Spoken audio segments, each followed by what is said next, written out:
በእህታችን ባምቢ ላይ የሚደርሰውን የጅምላ ፍርድ እንቃወማለን።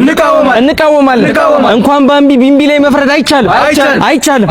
የራስን ኃጢአት ተሸክሞ በሌላ ሰው ኃጢአት ተንጠልጥሎ መዘቅ አይቻልም። ኮሜዲያን ሲቀልድ እንጂ ሲፈርድ አያምርበት። ፍርድን ለፈራጁ በቃ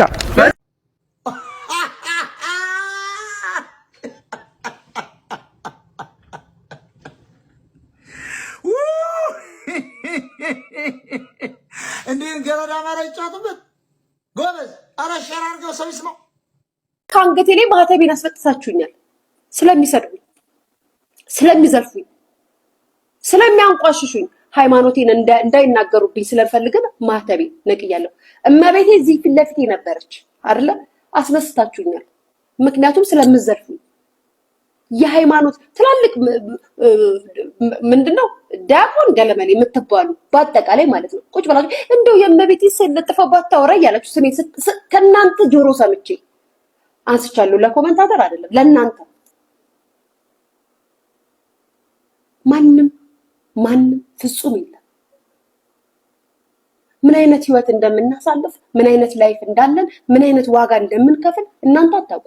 እናንተ የምታውቁት ሚዲያ ላይ ለብሰን ስቀን ለእናንተ የምንመልስላችሁን መልስ ነው እንጂ ሊያ ከቪዲዮ በኋላ ከልጇ ጋር ምን አይነት ህይወት አላት፣ ምን አይነት ላይፍ አላት፣ እንዴት ነው የምታሳልፈው፣ እንዴት ነው የምትሆነው፣ ምንድነው የምታደርገው፣ ማንም ይሄ አይመለከተው። ሚዲያ ስከፍት ብቻ ግን የምናገረውንና የምለውን እየለቀማችሁ ወስዳችሁ እኔ ወንጀለኛ፣ ኃጢአተኛ፣ በደለኛ፣ እግዚአብሔር የጠላኝ፣ እግዚአብሔር የተጸየፈኝ፣ ህዝብ የጠላኝ ሴት ነኝ ለእናንተ ነው እንጂ ለመድኃኔዓለም አይደለም።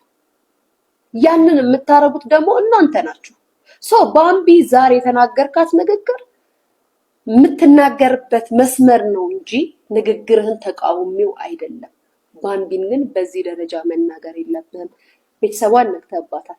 ድርጅት እሷ የምትሰራበት ድርጅት እርግጠኛ ነኝ ደግሞ ልንገርክ አይለቁም። እመነኝ። እኔ ካንተ በላይ ህግን አውቄ አይደለም ግን ደግሞ ትላልቅ የህግ አማካሪዎችን አውቃለሁ። በጣም በደንብ ነው ስለማቅ። ባምቢን የምትተቻት ማንም አይጠይቅህም። ፐብሊክ ላይ ያለች ልጅ ናት። እነሱን ድርጅታቸውን ተችተሃል። ድርጅታቸውን በዝሙት ተነሳስተው እሷን ማስታወቂያ እንዳሰሩ በሚዲያ ተናግረሃል። እነሱ አይለቁም። እመነኝ፣ እመቤቴን አይለቁም። እመነኝ አይለቁም እሸቱ። ከዛም በኋላ ደግሞ እናንተ ሲውል እኔ አሁን እንዲህ ማለት አልፈ እናንተ ለምን እንደዚህ እንዲያርጎ ባምቢ ላይ እንዳስጠቆማችሁ እናውቀዋለን። እኔ አውቀዋለሁ፣ ባይዘው አውቀዋለሁ። ሙሉ ቲክታከር እየተከፈለውና ብር እያረጋችሁ የሚሰሩትን ሳትናገሩ 6 ወር ያቆመችውን ማስታወቂያ ከዛ አስነስታችሁ ብትቆሰቁሱት ለምን እንደፈለጋችሁ እናውቃለን። አንናገርም ራሳችሁ ጋይስ። ባምቢ ያጋረች ያለችው ስቶሪ አደገኛ የሚባሉ ናቸው። አጠገባው ያላችሁ ሰዎች እባካችሁ አረጋጓት። የሆነ ነገር ከሆንኩ የገደለኝ የኔው ቤተ እምነት አማኝ አስቀዳሹ መሆኑን እባካችሁን እንዳትረሱብኝ የሚልና ባለጌው ደስ ይበለው ብዬ ነው። እኔም በጊዜ ከጌታዬ ጋር መሆን ይሻለኛል። እዛ እንደውም እህቴም ወንድሜም ይጠብቁኛል። እኔም ናፍቀውኛል። ከቦኒ ጋር ሆነን እንጸልይላችኋለን። ዘና ብላችሁ ኑሩ፣ ይስፋችሁ አበቦቼ ብላ አጋርታለች። በተጨማሪም ትላንትና እንዲህ ስትል ነበር። ምን ችግር አለው ብሞትስ? ቤተሰቦቼ እኮ ናቸው። አይ ዶንት ኬር። የኔም ቤተሰቦች ያለ ልጅ ያንተም ልጅ ያላባት ይቀራታል። እሸቱ መለሰም ዛሬ ምሽት 3 ሰዓት ላይቭ ላይ ይቅርታ ለመጠየቅ እመጣለሁ በማለት በፌስቡኩ አጋርቷል። በምን ጉዳይ እንደሆነ ባይታወቅም ከሁሉም በፊት ግን መረጋጋት ይቀድማልና ብታረጋጓትና ከሶሻል ሚዲያ ራሷን ትንሽ ጊዜ እንድታረቅ ብታረጓት ይሻላል። ያንተ 2.8 ሚሊዮን አይደል አይገስ ሰው ይዛ በጣም ክብር ያለ ሰው ልትሆን ይገባ ነበር። እውነት እኔ ምን ያህል በእግዚአብሔር እንደምታመን ታውቃለህ ማለት ነው። የኔ አባት በዚህ ሰዓት እግዚአብሔር መጥቶ እናንተ ላይ ቢፈርድብን ሁላ ደስ ይለኛል። ያን ያህል ግን እኔ እግዚአብሔር ሲጠብቀኝ፣ እኔ እግዚአብሔር ሲወደኝ በጣም ትንሽ የህፃን ልጅ ልብ ነው የሰጠኝ። የህፃን ልጅ ልብ። እሱ ደግሞ ከምንም ያወጣኛል። ክፋት እንዳላስብ ምን እንዳላስብ ጥሩ ነገር ብቻ እንዳስብ አድርጎ ይሰራኝ እግዚአብሔር ሲሰራኝ ራሱ ማለት ነው። ለዛ አንተ ግን ይኸው ማርያምን የምሬ ነው። ልብ ላይ መስራት አለብህ። በጣም ልብ ጥቁር ነው። ይሄ ከኔ ብቻ አይደለም፣ ከአባቶች የሚመጣ ንግግር ነው። በጣም ካጠገብ ካሉ ሰዎች የሚመጣ ንግግር ነው። ከተማሪዎች የሚመጣ ንግግር ነው። በጣም ልብ ጥቁር ሊሆን ነው የሚያወሩብህ። እመቤቴ በጣም ያስጠላ ልብ እንዳለክ። ስለዚህ ይሄ ልብ ይዘክ ቤተክርስቲያን ስላወራክ የምታታለው ባለው ህዝቡን ነው። እኔ አሁን ስለጨፈርኩ ህዝቡ ባለጌ ያደርገኛል። አንተ ደግሞ ስለ ቤተክርስቲያን ስለምታወራ ህዝቡ ጥሩ ያደርጋል። መድኃኒዓለም ግን የሁለታችንን ልብ ያውቃል። ባይ ዘ ዌይ ልክ ቦኒ በመጥፎ ኮሜንት ስትሞት ማለት ነው አንተ ነህ አንዱ ገዳይ። እንዳንተ አይነቱ ጣት ቀሳሪ ነው የሚገላት ገባ። ከዛ ግን ልክ ጣና ገዳማት ላይ ሄደህ እግራቸው ስር ተንበርክከህ የተማርከው አባት ስለ ቦኒ የተናገሩትን ስብከት ስማ ቁጭ ብለህ ስለ ቦኒ የተናገሩትን ስብከት ስማ ቁጭ ብለህ እሺ። አየህ ልቦናህን ሰብስበህ ለዩቲዩብ ሳይሆን እግዚአብሔርን ለማወቅ ብትሄድ ኖሮ ያሉትን ትሰማቸው ነበር ከልብ። ግን አንተ የሄድከው ለቪው ስለሆነ ያሉትንም አልሰማቸውም። እዛ ድረስ ሄደ ከዚህ ባህር ዳር ድረስ ተሻግረህ ማለት ነው። እሳቸው ግን ምን አሉ? ጥሩ ማውራት ካልቻልክ አፍህን ዝጋ አሉክ። ልክ ለእንዳንተ አይነቱ ማለት ነው። እኔ ካንተ በጣም እሻላለሁ። አየህ አሁንም እንዳንተ ወርጄ እንዳንተ ወርግጥ ያለ ቃል እየተናገርኩ አይደለም። አንተ ግን ሱፍህን ለብሰህ በጣም የወረደ ንግግር ተናገርክ። አሁንም እልሃለሁ የመጣኸው በቤተሰቤ ነው። እኔም ቤተሰቦቼ ያለ ልጅ ይቀራሉ። አንተም ልጅህ ያለ አባት ይቀራታል።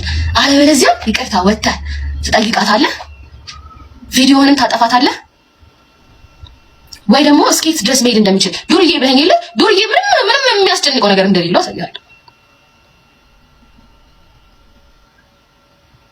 የዘንድሮ ቲክቶከሮች ደግሞ ሌላ ጉድ አመጡ። ማታ ጭፈራ ቤት ባደሩበት ልብስ የክለቡን ላብ እንኳን ሳይታጠቡ ጧት ቤተክርስቲያን ሄደው የምስጋና ቪዲዮ ይለቁልናል። አስቡት እስቲ። ባጠገባችሁ ስታልፉ የሺሻና የዕጣን ሽታ ተደባልቆ ነው የሚሸጣችሁ። አንዳንዴ ስክሮል ስታደርጉ አንዱ ቪዲዮ ላይ ነይ ማታ ማታ እያሉ ውስኪ ሲራጩ አድረው እሷችሁ ስታደርጉት ቀጣዩ ቪዲዮ ላይ አውደ ምሕረት ላይ ጸበል ሲረጩ ታያላችሁ። የምንገርመው እኛ ነን።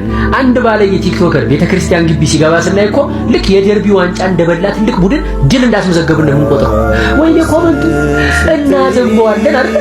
የመቤት እንትናይ የመቤት ይወዳች ጸጋውን ያብዛልሽ። ኧረ ምን አይነት ጸጋው ነው! የሃንጎበር ጸጋ። እናም እንግዲህ ከዚህ ንግግር ሌላ ደግሞ ይሄንን ፓርት አንዴ ስሙኝ።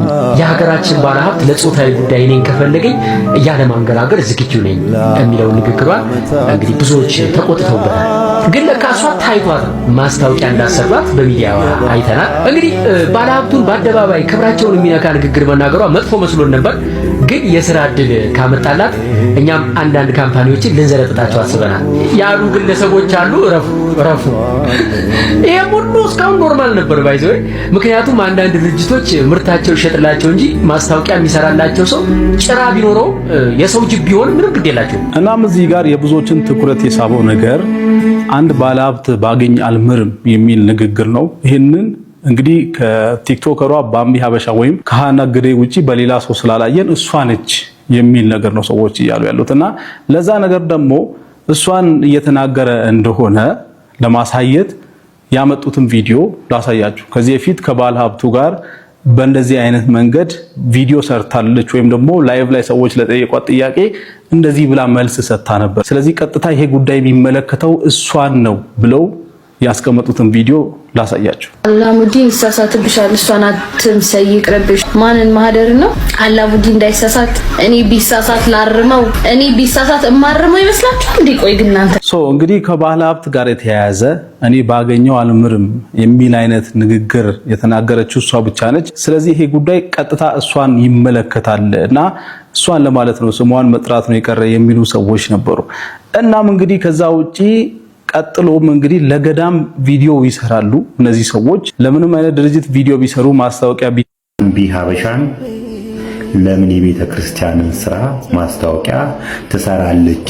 እኛ ቅዱሳኑ ያለን አይነት ወይም ደግሞ ቅዱሳኖች እያሉ ማስታወቂያ የሚሰሩ ቅዱሳኖች እያሉ ለምን እርኩሳን ይሰራሉ የምትመስል አስተያየት ሰጥቷል።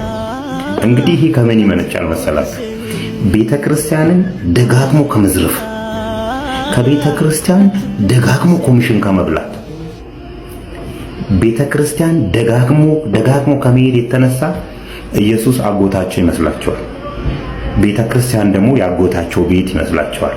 ስለዚህ በአጎታቸው ቤት ደስ ያላቸው ሰው ይገባል። እነሱ ቅዱሳን የሚሉት እርኩሳን ወደዛ አይጠጋም በእነሱ መስፈርት ማለት ነው። ሲጀምር ቤተ ክርስቲያን የሃይማኖት ተቋማት የሚቋቋሙት እኮ ለቅዱሳን አይደለም። እንደዚህ አይነት በአንተ ንግግር መሰረት መስፈርቱን አያሟሉም የሚባሉ ሰዎችን ወደ ቤተ ክርስቲያን እንዲመጡና እንዲጠጉ የክርስቶስን ስራ እንዲሰሩ የክርስቶስን ባህሪያት እንዲይዙ ነው። አንተ ባምቢ ሀበሻ እንደዛ አይደለችም ብለህ ካሰብ ወደ ቤተ ክርስቲያን አስጠግተዋት የቤተ ክርስቲያንን ነገር ቢያስተምሯት እሷም የቤተ ክርስቲያን ማስታወቂያ ብትሰራ ምንድነው ኃጢያቱ ነው? ለዚህ እኮ ነው ብዙ ሰዎች ቤተ ክርስቲያን የሚመሿት። እኔ ኃጢያተኛ ከሆንኩ ወደ ቤተ ክርስቲያን እንድመጣ መገፋት ነው ያለብኝ እንጂ ከቤተ ክርስቲያን እንድርቅ በእንዳንተ አይነት ንግግር ማለት ነው። የግድ አንተ ነህ ኮሚሽን የምትበላው ሰውዬ፣ ደጋግመ ኮሚሽን የበላ ሰውዬ አንተ ነው ወደ ቤተ ክርስቲያን መሄድ ያለብህ። ክርስቶስ እነማንን ያከበረው? አረ ስብከት እያለኝ ነው ዛሬ። እነማንን ያከበረው እንዴ? ረጃጅሞቹን እኮ አይደለም ቁመታቸው ከሩቅ ክርስቶስ መምጣቱን የሚያውቁት ሰዎችን አይደለም እኮ አጭሩን ሰው እኮ ነው መርጦ እቤትህ እራት እንብላ ከቤተሰቦች ጋር እንደ ልብ ታየኛለህ ያለው። እንዴ ከእናንተ መካከል ኃጢአት የሌለበት ሰው መጥቶ ይውገራት ያለው እኮ ቅዱሳን ሴትን አይደለም እኮ። እግሩ ላይ ሽቶ የቀባችሁን እናንተ ምን አረጋችሁ? የመጣው ክርስቶስ ወደ ምድር ከተቸገሩት እኩል እያመቻቸ ኮሚሽንህን እየሰራክ አንተ ለኔ ስለ ጌታ ልትነግረኝ ነው? እኔ እኮ የምሰራትን የማገኛትን አካፍላለሁ። አየክ ቲክቶክ ላይ መጣው እንደዚህ ተቸገርኩ ለሚሉኝ እህት ወንድሞቼ ሳልሰስት አካፍላለሁ። አንተ ግን ከተቸገረው ላይ ትካፈላለህ። ይሄ ነው ልዩነታችን። ታዲያ ፈጣሪ ከማን ጋር ነው የኔ ጌታ? አየክ ልዩነታችን። እኔ ደንሼም ምን ብዬ ማምጥቼ አይኔ ግን የተቸገረ ነገር ሲል አይችልም። አንተ ግን ፈጣሪን አውቀዋለሁ ብለክ ገዳማትና ምን ድረስ ትሄዳለህ? ከገዳማውያኑ እኩል ወስደህ ትወጣለህ። ስለዚህ ለመቅለልም ከተፈለገ በጣም የምትቀለው አንተ ነህ። ክብርህን ብትጠብቅ ይሻልሃል። እመቤቴን የምሬን ነው። እኔ እኮ ከቀጥሎ ማስታወቂያ መኖር ሳይ በጣም ነው ያፈርኩት። ለማስታወቂያ ብለህ እኔን ትጠቀመኛለህ? አታፍርም? ትልቅ ሰው አይደለህ? የወለድክ አንተ እኮ ገበና ማርያም ከእናቴ ጋር እኮ ነው የምታስቀድሰው። ማርያም ከእናቴ ጋር ነው የምታስቀድሰው። ግን አንተ 2.8 ሚሊዮን አይደል አይገስ ሰው ይዘህ በጣም ክብር ያለ ሰው ልትሆን ይገባህ ነበር። ለመጠየቅ ወስኛለሁ እና የኢትዮጵያ ሕዝብ በእውነት ይቅርታ ጠይቃለሁ እስካሁን ስለዘገየው። በእውነቱ ድሮ ነበር እኮ እንዲህ አይነት ፕሮግራም መጀመር የነበረብኝ ወገን። ስንት ጉድ እኮ አለፈ። ስንት ኖርማል ያልሆነ ነገር ኖርማል እንዲመስላቸው ተደረገ። ኃጢአት የክብር ልብስ ሆኖ ቤታችን በር ዘግተን የምንሰራው ኃጢአት ሳያንስ አደባባይ እየወጣ ኃጢአትን ጌጥ አደረገው እና በእውነት እኔ የኢትዮጵያን ሕዝብ ይቅርታ ጠይቃለሁ። እንደ ሚዲያ ባለሙያ ብዙ አቅም እንዳለውና መስራት እንደሚችል ወጣት ይሄን ፕሮግራም ገና ድሮ መጀመር ነበረብኝ። እግዚአብሔር በሰጠኝ ጸጋ ተጠቅሜ እናንተን በድፍረት ፊት ለፊት ማገልገል ነበረብኝ።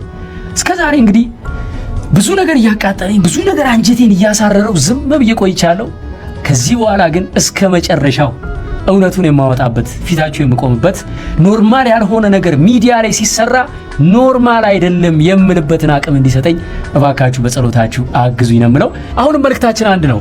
ሁላችንም በድለናል፣ የእግዚአብሔርም ክብር ጎሎናል። ነገር ግን ኃጢአታችንን ስለምናፍርበት ተደብቀን በር ዘግተን ስላቃተን እንበድላለን እንጂ አደባባይ ወጥተን የክብር ልብስ አድርገን ለብሰነው ቪዲዮ ቀርጸን እየለቀቅን ትውልዱን ኖርማል እንዲመስለው አናደርግም። ሌላው ደግሞ እስከዛሬ ድረስ እንግዲህ ስለኔ ምንም ነገር ሲወራ ለ5 ዓመት ያክል መልስ ሰጥቼ አላቅም። አሁን ግን እስከዛሬ ድረስ ለተነሱብኝ ትልልቅ ጉዳዮች በዚህ ቪዲዮ መልስ ሰጣለሁ።